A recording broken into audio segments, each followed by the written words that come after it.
Live from your local election headquarters, this is 12 News Now. A big night for Rhode Island Democrats. Seth Magaziner defeats Alan Fung in Rhode Island's 2nd Congressional District. And in the race for governor, Dan McKee will keep the job he inherited last year.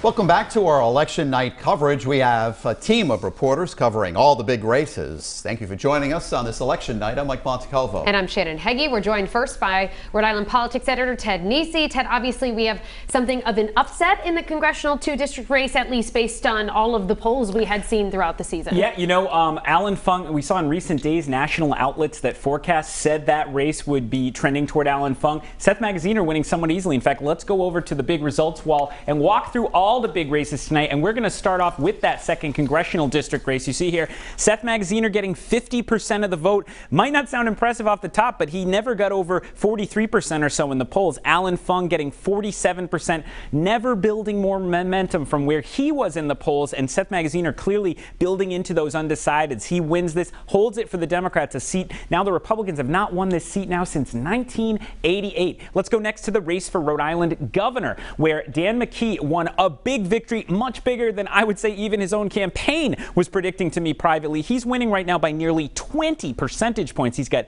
58% of the vote against Ashley Kalis, who conceded pretty early. This is the biggest re-election victory margin for a Rhode Island governor since Bruce Sundlun back in 1992. Let's go over to another pretty easy governor's race over in Massachusetts, where Maura Healey was always expected to win, and she has certainly done so emphatically. 63% of the vote for Maura Healey to just 35% for Jeff Deal, who ran a pretty minimal campaign. Deal also never won the support of outgoing Republican Governor Charlie Baker, so that office will flip to the Democrats. And now our nail-biter for the night is in Bristol County in Massachusetts. The sheriff's race, at last check, 50-50 for Thomas Hodgson, the 25-year Republican incumbent, and Paul Heroux. I am getting reports from some of my people on the ground that the results coming in at city and town halls show Heroux might be starting to pull ahead in this race. We're going to get those updated numbers soon. That would be another difficult result for Republicans in this region tonight if Sheriff Hodgson cannot hold on after 25 years. So we're going to keep an eye on this through the rest of the evening. Mike and Shannon.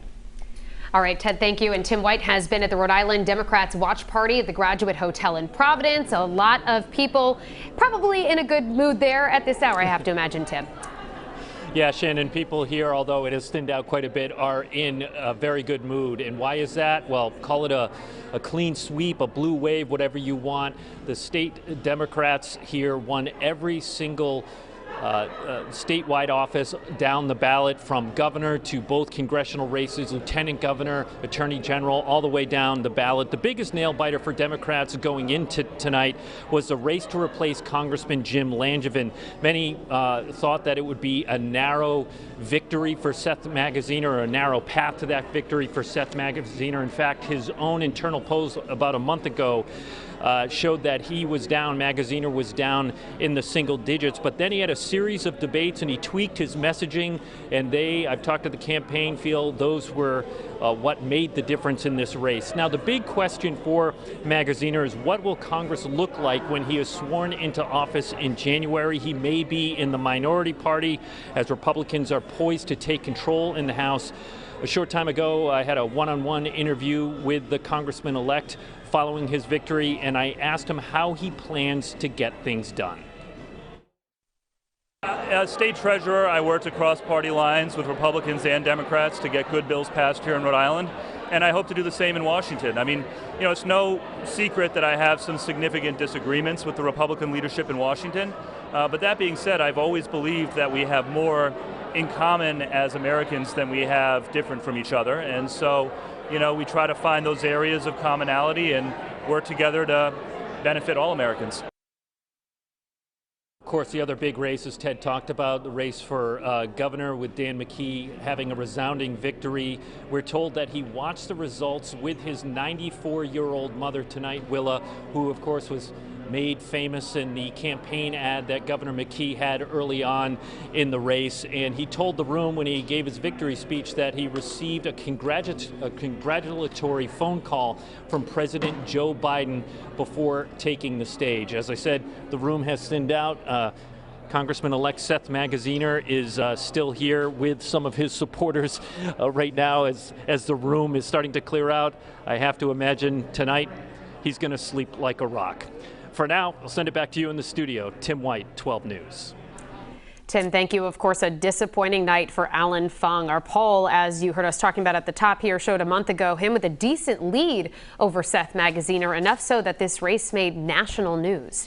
12 News reporter Kim Kalunin has been with the Fung campaign, and the former mayor was emotional when he addressed the crowd. Kim.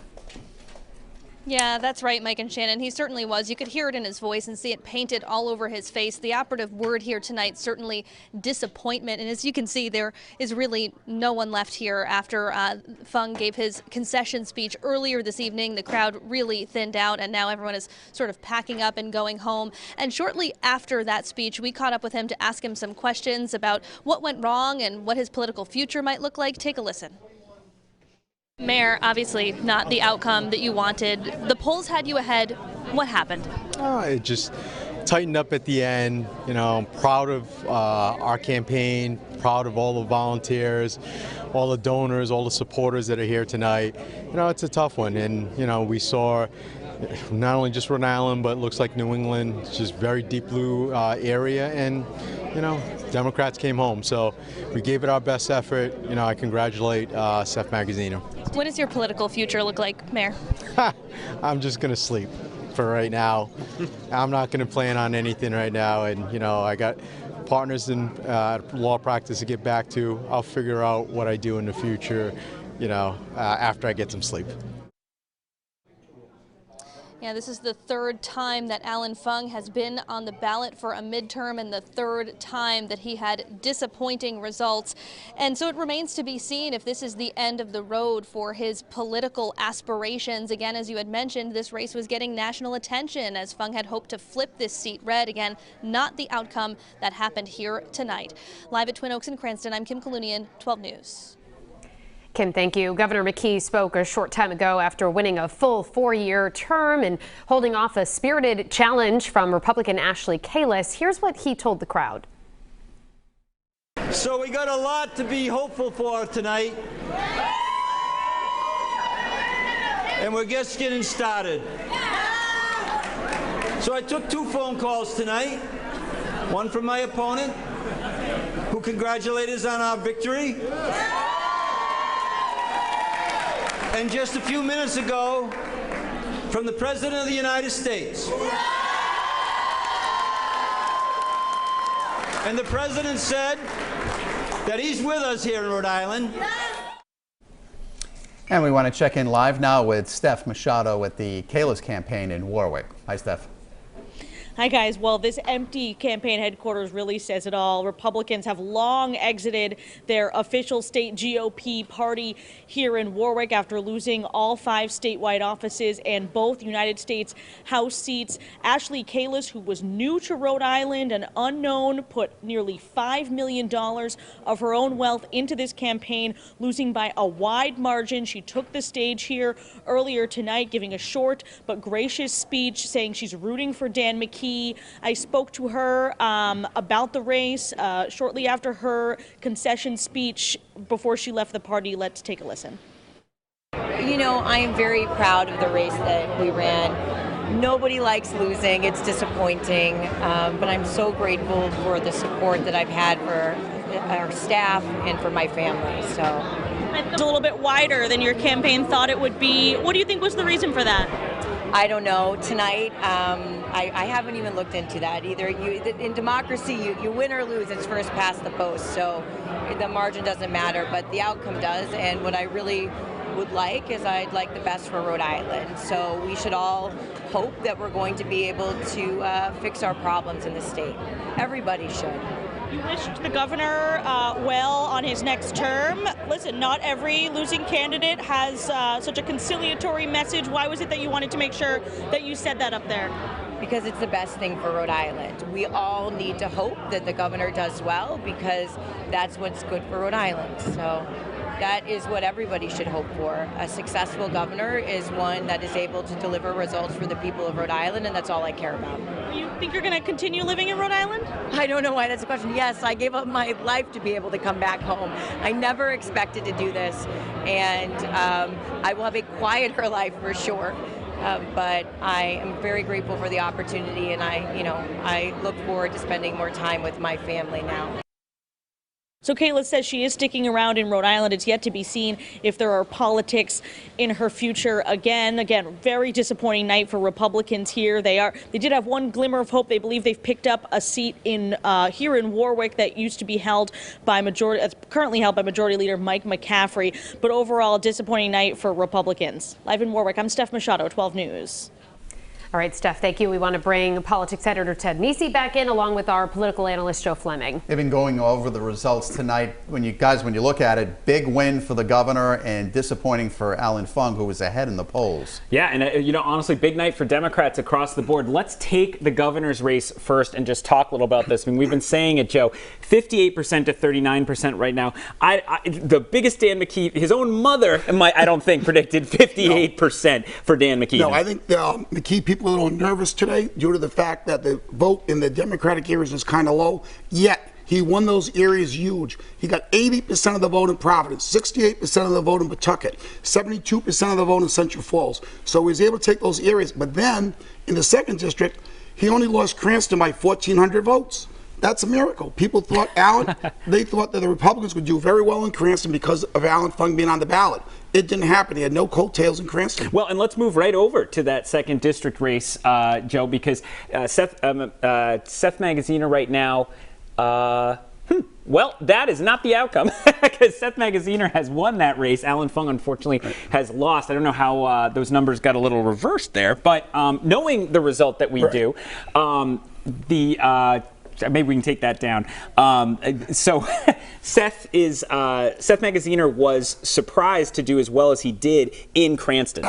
Absolutely. He thought Alan Fung would win it, but he didn't win it by a lot. 4 years ago, Alan Fung won Cranston by 4,000 votes. Today, he won it by about 1,400 votes. What the Magaziner campaign did, though, they looked at South Kingstown, Narragansett, North Kingstown, and Warwick, and they really put a strong effort in those communities. They had a grassroots, they had people on the ground working for them, and it paid off today. He won all those communities. Yeah. It was a big win there. And then finally, we just want to take a quick look again at the race for Bristol County Sheriff, which is very close right now. 50-50 at last check. Tom Hodgson and Paul Heroux. This has been much more competitive than expected. The Sheriff Hodgson wasn't even challenged last time around. And the latest reports I'm getting from Bristol County are that some towns looking like they're going to start to give Heroux a lead. So we'll continue to track this, but that would be another disappointment for Republicans tonight across the border. Not a good night in New England for Republicans. They thought they were going to get a foothold in New England. It didn't happen tonight. All right, back to you, anchors. And as they've been mentioning, the race here has been tight. As you can see, it's 50-50% right now. And we did speak with both candidates earlier in the day. Here's what they had to say. We need to continue the work of strengthening our public safety in our communities, our partnerships, standing behind law enforcement. I'm not going to be another sheriff for life. I'll go in for a maximum of 2 terms. It's a 6-year term, so no more than 12 years, improve the system, and then move on. That's how it should be. Of course, this is the one we're still watching. We're going to keep an eye on it for the rest of the night and bring you the results as soon as we can get them. Meantime, Maura Healey has made history in Massachusetts, taking over for Charlie Baker, who decided not to run again. Her victory means Massachusetts' highest office is back in Democratic control after 8 years. 12 News reporter Sheena Lusciuto is live in the Bay State and the Democrats' watch party at Copley Place in Boston. Sheena? Well, it is the end of an era here in Massachusetts, but the beginning of a new historic chapter. Democrat Maura Healey is the first ever elected female governor here in Massachusetts. She's also the first openly gay governor as well. Tonight, to all of you and to all of you out there, with the help of so many, we made history, didn't we? We made history. That starts tomorrow, when Kim and I will meet with Governor Baker and Lieutenant Governor Polito to begin this transition. We will model the kind of leadership and collaboration and, yes, the respect we want to see elsewhere. So this race was called very early in the night. Healey basically always was the front runner in this race, so a lot of celebrations were in order tonight here in Boston. A lot of high-profile Democrats were also here, all pointing out that this seat is once again held by a Democrat. Reporting live in Boston, I'm Sheena Losciuto, 12 News. In the Rhode Island Lieutenant Governor's race, incumbent Sabita Matos has won a full term, holding back a strong challenge from Republican Aaron Gukian. Rhode Island Attorney General Peter Nerona has easily won re-election, beating Republican Charles Calenda. And turning to the Rhode Island Secretary of State's race, Democrat Greg Amore has prevailed over Republican Pat Cortellessa to succeed outgoing Secretary of State Nellie Gorbea. In the general treasurer's race, former Central Falls Mayor James Diosa getting 54% of the vote, defeating his opponent James Lathrop.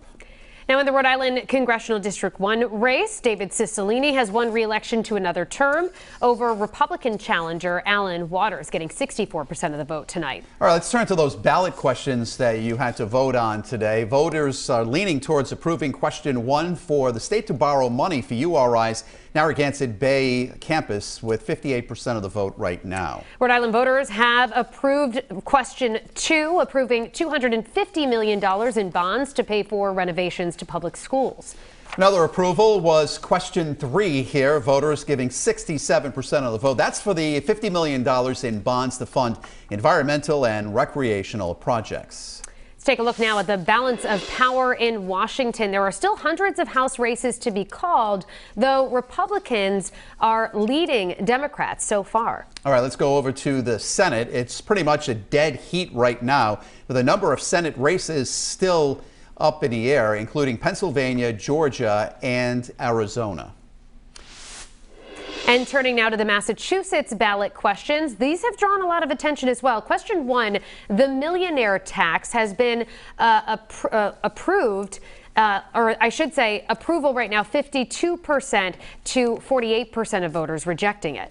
That's also the case with question number 2, which would require dentists to spend more of the premiums they collect on patients. That had 71% of the vote. Voters also leaning towards approving Massachusetts ballot question number 3, which would raise the limit on licenses to sell alcohol. And the other big question in Massachusetts on the ballot, question 4, whether to keep or repeal the law allowing undocumented immigrants to have driver's licenses. Right now, 53% of voters approving this one. We want to send it out to 12 News reporter Amanda Pitts, who's live in the capital city. She's at the Democratic Watch Party. Amanda, they've seen some big victories tonight. How did the atmosphere feel out there? Well, Mike, Shannon, the atmosphere was so excited here, but as you can see, it's since cleared out. I'm sure the parties have moved on to other places, but I caught up earlier with Rep. Joe McNamara, chairman of the Rhode Island Democratic Party. He admitted that he was very worried with this race, with these races, especially seeing how close they were with Republicans. He said that he did have a good feeling, but he was nervous. He spent the evening with Seth Magaziner as those election results were pouring in, and he said a lot was at stake for Rhode Islanders. Hear what he had to say. Protecting women's reproductive rights. It's about protecting Social Security. It's about protecting our Medicaid and Obamacare, which the minority party is ready to eliminate it. We have 70,000 Rhode Islanders that depend upon that health care coverage. So a lot was at stake. As my colleagues have said, a clean sweep from Democrats here in the state of Rhode Island, and McNamara said he is elated about that. He said they had a great slate of candidates this election season, and he's glad the voters agreed. I'll send it back to you, Mike and Shannon. All right, Amanda, thank you very much, and we're going to have much more coming up in just a bit. Your local election headquarters continues our election night coverage. We'll be right back. Welcome back to our election night coverage. Rhode Island's Board of Elections has been busy, as you can imagine, all evening long. I want to check back in with Kayla Fish, who's live at the Board of Elections in Cranston. How are things going, Kayla? Well, Mike and Shannon, everything is pretty much wrapped up here at the Board of Elections. Throughout the night, many of us were watching the results come in on screens just like this one here. You know, after the polls closed at 8 o'clock, we started to get the results from the in-person polling as well as the early voting. Now, the big focus here tonight was on those mail-in ballots, when they would be tabulated and how they would affect the results and the races that we were watching as the results rolled in. Well, of the 36,000 that were requested throughout the state in the midterm, 31,000 had been returned today. So those were tabulated and have been added to the totals that we've been reporting tonight. But what about the other mail-in ballots? Well, you'll remember voters had until 8 p.m. to return their mail ballots to drop boxes in their municipalities. Those have not yet really been added to the totals because they still have to be brought here to the Board of Elections. Now, some places already bringing their drop box mail ballots to the Board of Elections tonight, including Cranston, dropping off the remainder of theirs that they got late this evening. Municipalities have until noon tomorrow to drop those off, and they'll be counted as soon as possible, though, again, about 84% of those mail-in ballots have already been tabulated and, again, added to the totals we've been reporting. Now, I spoke one-on-one with the deputy director here at the Board of Elections about an hour ago about just generally how this midterm election went and if there were any major issues to report. Here's what he had to say. Yeah, everything did go smoothly. We still have a handful of locations that still have to bring us their physical encrypted USB drives because they did have some signal issues, and that is a typical amount that we would have. The protocol is for them to actually bring those drives in here manually, so we're still waiting for those to come in. And then in terms of the mail ballots, we still have the Dropbox ballots that need to be brought to us by the municipalities by 12 o'clock tomorrow, and we'll have to process those, verify the signatures, and then actually open up the envelopes and remove them and tabulate them. So that's going to take some time. We do hope to get that done by late afternoon tomorrow, and if not, it'll get done by Thursday morning. Now, we've been watching plenty of results, including in about 30 cities and towns across the state where voters were asked about marijuana, specifically whether to allow cannabis businesses where they live. And we can tell you that Barrington, Jamestown, Little Compton, and Scituate are among the places where voters rejected that referendum. My colleague Steph Machado has more details about the referendum and what it means for where you live right now. You can find that on our website, WPRI.com. That's the latest live here at the Board of Elections tonight. I'm Kayla Fish, 12 News. Back to you. We want to get back now with our political gurus, Ted Nesi and Joe Fleming. They've been watching the results come in all night long. You seeing any new results, especially in Bristol County? Well, Bristol County still, again, we're not ready to call it yet, in part because Massachusetts reports their results in a much different way from Rhode Island, so it's harder to track. But certainly, I think at the moment I'd rather be Attleboro Mayor Paul Heroux, the Democratic nominee, than Republican Tom Hodgson, who, of course, has been in office 25 years. And that actually speaks, Joe, I would say, to what we're seeing in Rhode Island and frankly all over the country, which is just I think Republicans will have a decent night, but not that wave they were hoping for. They're probably going to take the House. It's a good chance the Democrats may hold on to the Senate. So, I mean, they're not getting that huge wave. And in New England, there was no wave at all. If anything, the blue wave came back to Rhode Island, Massachusetts, New Hampshire. So it's been a good night for Democrats in New England. And so I think we have those results. There they are. You see, we're still at about 50-50 on the Hodgson-Heroux sheriff race. And we keep bringing it up because it's the only nail-biter left in this region right now, because we called the governor's race early. The 2nd Congressional District, in the end, Seth Magaziner won it fairly comfortably, I'd say, considering how close it had been. He won it by 3 points. He won it on the mail ballots and early voting. He was down by 7,000 votes on the machines. But again, Democrats do well on mail ballots and early voting in the state of Rhode Island. And Dan McKee surprised everybody with the size of his victory. I don't think anybody in the state thought Dan McKee would win as big as he did tonight. Yeah, and you know, for all the time we spent, there's Dan McKee's victory now, 58% to 39%. Just a huge margin for Dan McKee over Ashley Kalis, who spent almost $5 million of her own money funding her campaign. Yeah, but one point, Ted. Republicans this year can't blame money. Ashley Kalis had money. Alan Fung had money. They had 2 candidates who had money to get their message out. Obviously, it was not the right message for the voters of Rhode Island. Yeah, in fact, at some level, these are the results you'd expect if you hadn't really watched the campaigns. Rhode Island's a blue state, and blue candidates won up and down the ballot, even though it did look like this could be a year where Republicans could make some gains. And we're at this point where Republicans have not won a statewide or federal race in Rhode Island now since 2006, Don Kucheri's close re-election victory that year. Back to you, Shannon and Mike. All right, guys, your local election headquarters will have more results from the key races across Rhode Island and southeastern Massachusetts. We'll be back in just a couple of minutes. Please stay with us.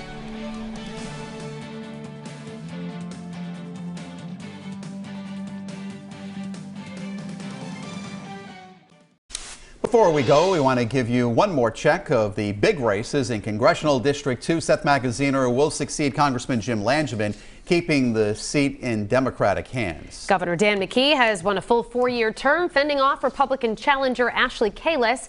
And Maura Healey will be Massachusetts' first female governor and also the state's first openly LGBTQ person in the state's top office.